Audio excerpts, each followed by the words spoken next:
Hello guys, so today we're going to be doing Leetcode 63 Unique Paths 2. This is a relatively simple question, nothing too hard.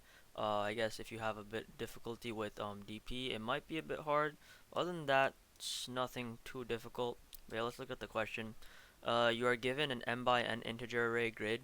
This is a robot initially located at the top left corner, i.e. grid coordinate 0, 0. The robot tries to move to the bottom right corner, I grade m minus 1, n minus 1, where m and n are the length and the dimensions of the grid. The robot can only move either down or right at any point. An obstacle and space are marked as 0, 1 or 0 respectively in grid. A path that the robot takes cannot include any square that is an obstacle. Return the number of possible unique paths that the robot can take to reach the bottom right corner. The test cases are generated so that the answer will be less than or equal to 2 times 10 to the ninth. Alright, so there's multiple ways to solve this. The first and very easy way to solve this question is to use uh, simple, just making every sort of possible combination in a recursive manner and trying to solve this using a recursive solution. So let's try to think of this in a recursive manner, or a top-down approach. The other approach would be bottom-up, which is not done through a recursive function. But yeah, so the way we would do the top-down approach is first we would, we have to think about the subproblem that we're dealing with. And what subproblem are we exactly dealing with? We are dealing with the subproblem of going down and going down and going to the right. Now we have to think about exactly what where are the cases where exactly we cannot go further into solving a subproblem, or we've successfully solved the subproblem. So let me write this out. So let's say we have our helper function, helper, and we're passing in coordinates and then the actual grid itself. So to think of this in a sort of a induction sort of proof way, and to kind of solve this in a very easy way where you don't have to really go into the deep nitty gritties of the recursive function itself. So let's just say this is our recursive function. What are we expecting it to give back to us? We're expecting it to give back to us the total number of ways we can solve, or we can reach the endpoint given the start coordinates. So how can we get to the end given the start coordinates? So obviously, um, we're gonna assume for this induction proof sort of manner, we're going to assume that this function gives us exactly what we want. No matter what coordinates we give, it's gonna give us exactly what we want. So let's just say we pass in helper I plus 1, j, and grid. Now, this represents going down, and we can also do it in another way where helper I, j plus 1, grid, which represents going to the right. So we're going to assume that these two calls give us the exact values we're looking for these for these start coordinates, for the start coordinates that start at I plus 1 and j, and the start coordinates that start at I and j plus 1. And we're gonna let's just also assume that our coordinates were within bounds, just to make everything easier for us. So we're going to assume that calling the helper function on these parameters gives us the right answer. And when we do that, let's just say when we do get the right answer, how do we then use these answers to solve this subproblem right here, which is, what are the number of ways to get to the endpoint starting from I and j? Well, simply, if we're given the number of ways to get from the start and I plus 1 and j, then and we're given the number of ways to go from I and j plus 1 to end, then all we just gotta do is add them up, and that's our answer. That's our answer to how many ways we can reach the end point from I and j. So we'd simply just do helper I plus 1. Actually, let me erase this.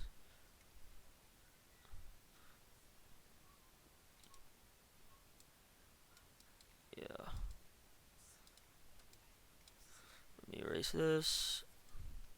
So then you have helper I plus 1 j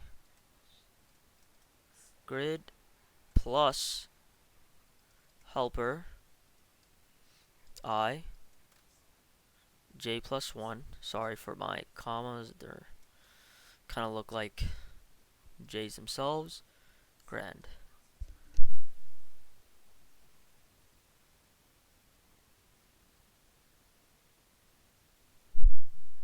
So now once we add these numbers together, we should get the answer to this subproblem. Helper I j grid. I'm not sure what grid here.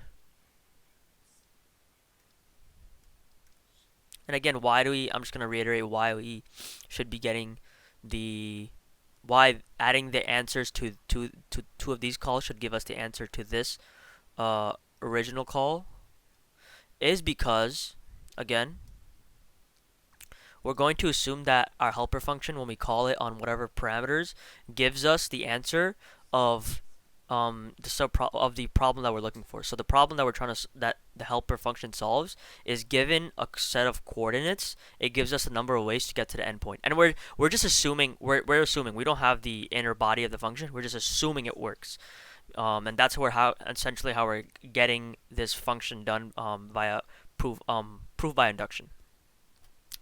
We're just gonna assume that the continuation of steps works, and then we'll get to the later parts where we'll figure out how we start to get to the continuation steps, if that makes sense. So yeah. Now okay, we've got how we're gonna solve the subproblem for I and j. By obviously getting the answers to these and adding them up. We've got that part down. Now all we have to now think about is a base case, or we have to think about a few base cases. So these base cases are essentially a stepping stone to allow us to make our function work via proof by induction. So there's actually a couple of base cases. There's two to be exact. Now if we go back to the problem itself. It says an obstacle is marked via 1, and a space is just marked by 0. So our first obvious base case is what? If we reach a coordinate such that it's equal to 0, it's equal to 1, we immediately know that we cannot get any sort of paths out of this start point. So when let's just say we call helper ij grid, and grid ij in this call happens to be a rock. In that case, or an obstacle. In that case, we cannot. Remember, our function is supposed to solve the number of paths from I and j to the endpoint. And in that case, since I and j is a obstacle, we cannot get any sort of number of paths out of this, right? So it should immediately return 0. So when we encounter this, we should return 0. When we encounter this edge case, or base case, we should return 0. Now, what's the other base case? Well, we have to think about how exactly what exactly we're going to return, or how exactly we're going to return non-zero value to indicate that we've actually reached the endpoint, right? So if you're calling helper I and j, and you realize that you realize that you've reached the end. If you have reached the end, so let's just say you reach I is equal to 1, I is equal to length, or let's just I'm gonna write this out in more pseudocode terms. So we're going to write this out. I is equal to end of array, end of matrix column. J is equal to end of matrix row. And if we do this, then we know that we've reached the bottom right corner of the matrix. And if we've reached the bottom right corner of the matrix, then we know we have solved the problem. So if we're given, if we pass in coordinates to these helper functions such that I and j meet these criteria right here, this criteria right here, then let's think about exactly what answer we should return in this case. So remember what our helper function is supposed to return to us. Our helper function is supposed to return to us exactly how many ways we can get to the endpoint, starting with the given start points I and j. Well, if we pass in the value such that the end of the matrix column and the end of the matrix row is passed into the helper function, then getting from this endpoint to the endpoint is one way. So we would simply just return 1. And there you have it. Your function is basically written. Now if you put all these pieces together, your function should work properly. But there's still one small issue. And if you didn't catch on to that issue yet, it's okay. So that issue is, what happens if we have a time limit or a time complexity that we have to meet for this problem? Now the issue is, it's possible, or actually it's gonna happen, we are going to be resolving subproblems over the same subproblems over and over again. And let me actually give you an example. So let's do this. And I'm not going to put any obstacles here just to make it a bit simple for us. Okay, so let's just say we start here. Our robot starts here. We go here, and we get help. We call helper. This is gonna be I j plus 1. Yeah, I'm just gonna do the proportionate itself. I'm not gonna pass in grid because I guess you guys understand the point. But yeah, so helper I j plus 1, and then here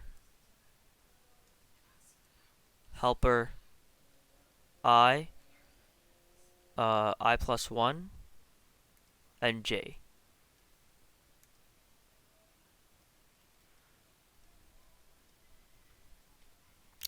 Now if you see, at every turn we are going to be making 2 calls. So with every recursive node that's created, or a recursive function that's called, we're creating 2 other recursive calls. So right now at the moment, our function's time complexity and the body of the function should just have everything that's all 1. But we're essentially making 2 to the n function calls, roughly 2 to the n function calls, where n is n plus m, my bad. Roughly 2 to the m plus m function calls, because m plus m being the total, the largest length, the length of the largest branch. That's the worst case, 2 to the n plus m. But the way we can and again, let me actually, I didn't finish this example, but let me show why this is an issue. Obviously, you're going to be creating a lot of nodes, a lot of recursive calls, and you're going to probably run into TLE on Leetcode, or if you don't give the optimized solution during an interview, you're going to not look the best on the interview. So again, you see in this example, we go I plus 1j and I and j plus 1. Now, let's go. Now, when we call this helper function is also going to do another call to go here, go down, and go to the right. And then the helper function call from this is going to go down here and also go right. So through that, we're going to have these repeated calls that we really don't want to do. And if you think about it, we're only going to ever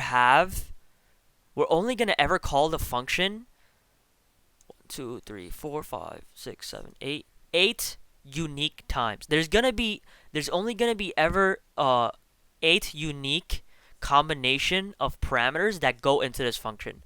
And what I mean by that is, this is 0, 0. This is 0, 0. This is 0, 1.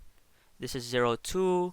This is 1, 0, 1, 1, 1, 2.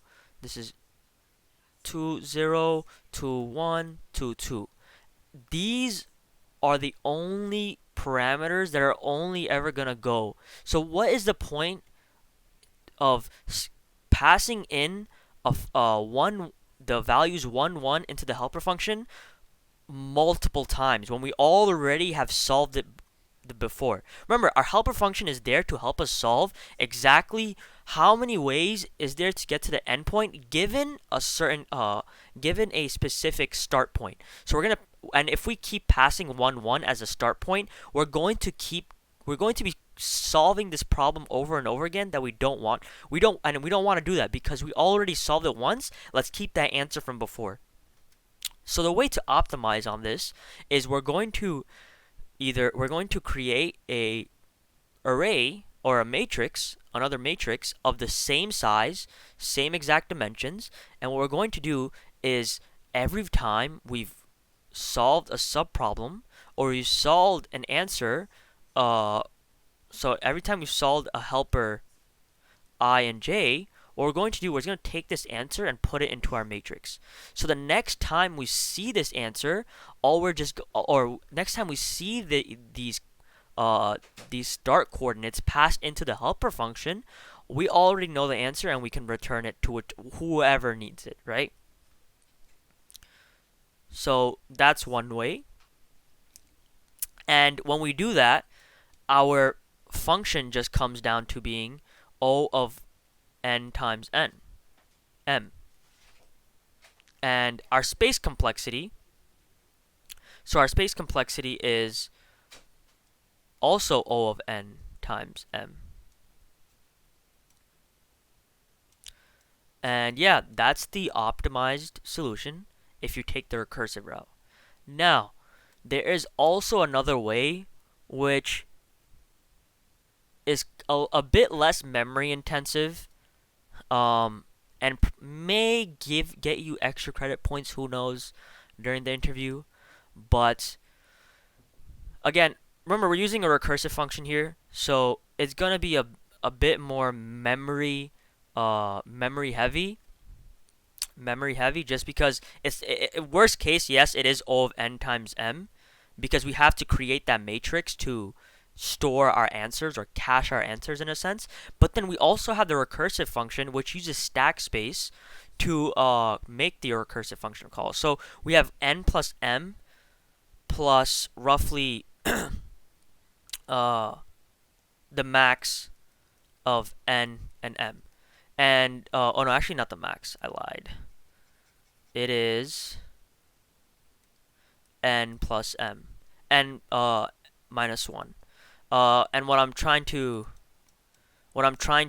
kind of recreate with this part of the space complexity is the fact that if we make multiple recursive function calls, the recursive function calls will keep going down and then to the right. So this is the longest. Keep going down. So keep going down, down, down, and then right, right, right. And essentially that will be the largest branch in our recursive function. And since that's the longest branch, that's going to be the longest stack. So it's n plus m minus 1, or I guess we drop the constant, so n plus m. But the other solution I'm going to go over right now is a bit less memory intensive. So let's go over the other solution.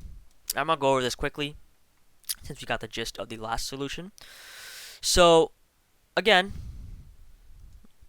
this solution, what it utilizes is the fact that we already can kind of solve this just by, we can solve this by like building up our answer. We can build up our answer and get to the overall solution. And what I mean by that is, so instead of making a function that solves, oh, how many ways can we get from this specific start point to this end point? What we're gonna do is, hey, I'm at this start point. How can I get to that next available? Then how many ways does it can I take to get to the next available start point? And what I mean by that is, let me just make this. So let's just say we have a rock here or an obstacle here. Let's just say we have an obstacle here. So first, again, for this, we also got to think of a base case because we have to have starting values that we already know to be able to build answers, to be able to build any sort of answers. And these are very, very easy base cases, and I'll explain to you right now. So let's just say our rock or our robot starts here. What are the number of ways to get to this right box? It's only one, because we cannot, because remember the robot can only travel down and right, correct? So we cannot. There is no place above this box right here to go down and come to and arrive to it. You can only come from the right. And then again, now you have this obstacle and you can't go there. But one thing we have to realize is, since we can't, if this rock wasn't here, essentially it would only be one way to reach all these spots right here. Right? But since we do have an obstacle,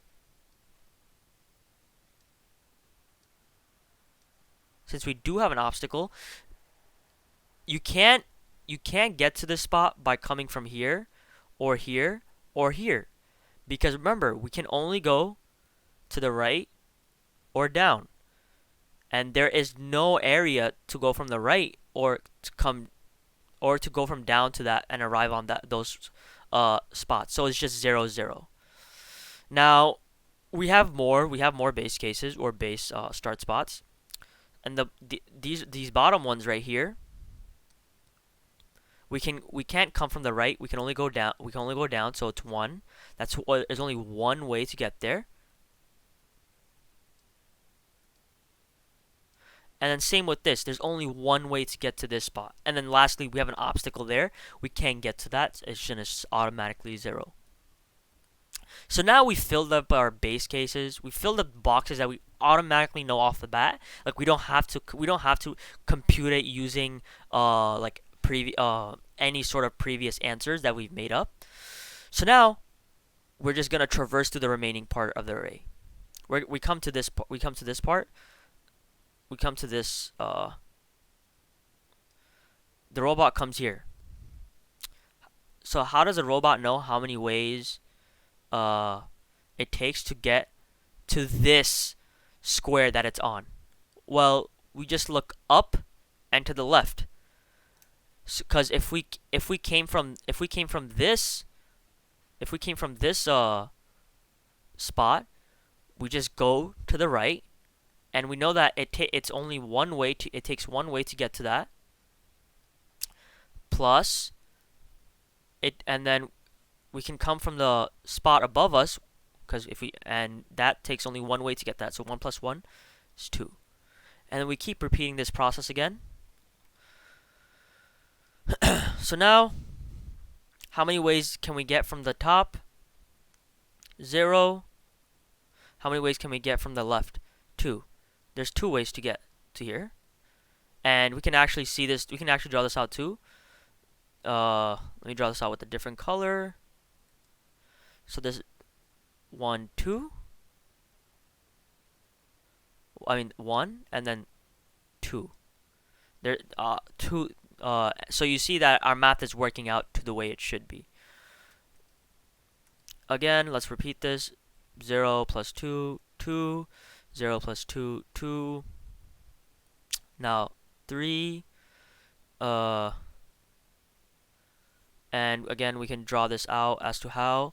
So one path is this way, another path is this way, and then another path is this way.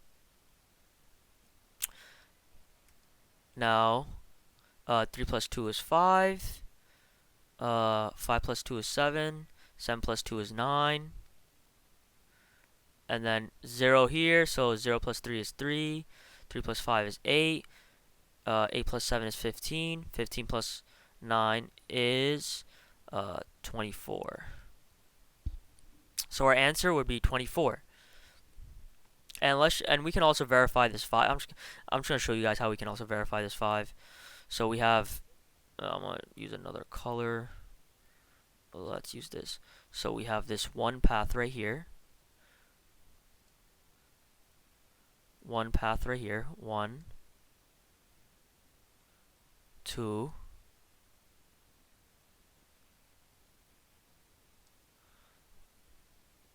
3, 4, and what is the 5th path? So we have 1, 2, 3, 4. Oh, and right here. Wait, actually, let's see that. Oh. Right here. So, we go down here. Then we go down here. Then here and here. Boom. Yeah, 5. So again, math works out. And yeah, again, the main idea of this solution is just build out your solution using by building up using smaller problems. It's kind of a sort of like a snowball effect. You're finding the answers to smaller subproblems to then solve bigger problems. And while in the other case, while we were doing the recursive solution, what we were doing is we were solving bigger problems, and using those bigger problems, we were getting the answer to our smaller subproblems. Now, the time complexity for this answer is O of m times n. Again, all we're doing is just simply traversing through this matrix that we've created, an auxiliary matrix. It doesn't have to be the one that we've used that was given to us. But yeah, and then O of m times n for the space complexity, because we create an auxiliary matrix. But yeah, that is the, I guess, bottom up approach. And now we're gonna go to the coding. So yeah, I just have some code written out beforehand just because this video is already a bit long, and I don't think I want to bore you with the details of writing a recursive function. But anyways, I'll go through it again. So we write a helper function. We pass in the start coordinates. Remember, we want our helper function to help us solve, given these start points, what are the number of ways to get to the end point. So we pass in I and j with our coordinates, and obstacle grid being obviously the grid that we will check if we have a space or an obstacle. So let's ignore these, but let's first go over the code right here, lines 18 through 22. So this is where we are essentially doing a check to see if the next coordinates that we're adding are within the bounds of the matrix. So that's what we have this if statement here for, and this for statement just it's just a simple way for me to um, add x and y, add a value uh, to the I and j in a clean manner.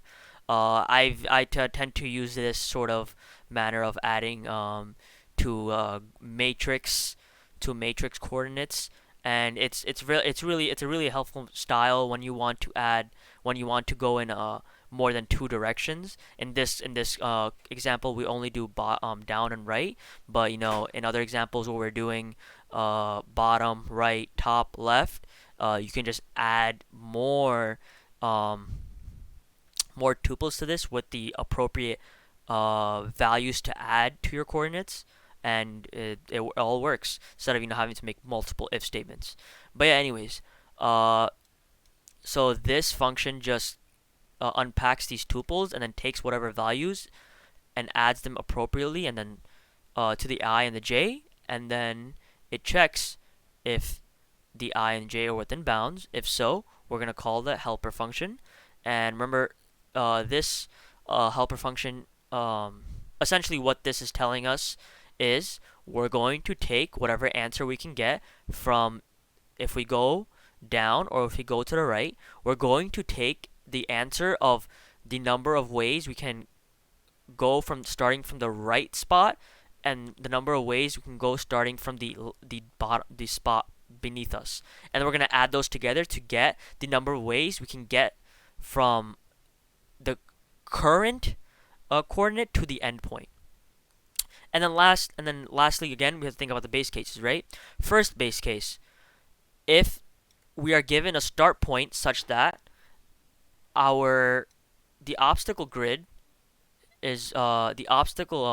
says that we have an obstacle here, then we return 0, because we cannot make any sort of paths, or we cannot have any sort of ways if our start coordinate is something that is an obstacle, right?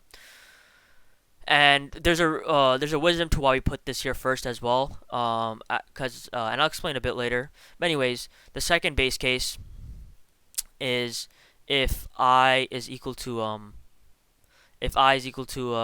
remember the bottom row, and j is equal to the bottom my bad. If I is equal to the bottom row, and then j is equal to the uh the right column. Essentially what I'm checking here is if we've reached the end. If we reach the end and we're at the end point, if our start coordinates are the endpoints, then we know that there's only one way to get from the endpoint to the endpoint, right? So we return 1. Now, the reason why I placed this, and it's important why I've placed this below the obstacle checking if statement, is because it's possible that we get an obstacle at the endpoint, and in that case, I guess we can't simply end this function call. We can save function calls just by checking that small edge case at the beginning before we even do the function call. But yeah, I just placed it on top there just because it's possible that we actually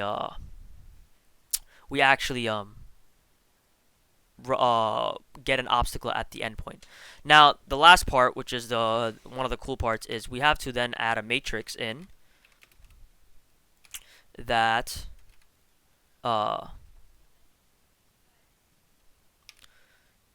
we have to add in a matrix that essentially allows us to that essentially allows us to keep track of the answers that we the previous answers to previous subproblems. So all I'm doing here is using some list comprehension and creating the matrix.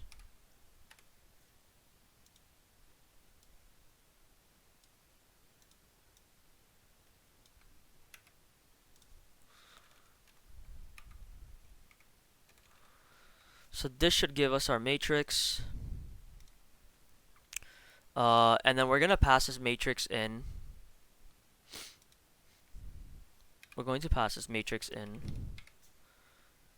to the function call matrix and matrix.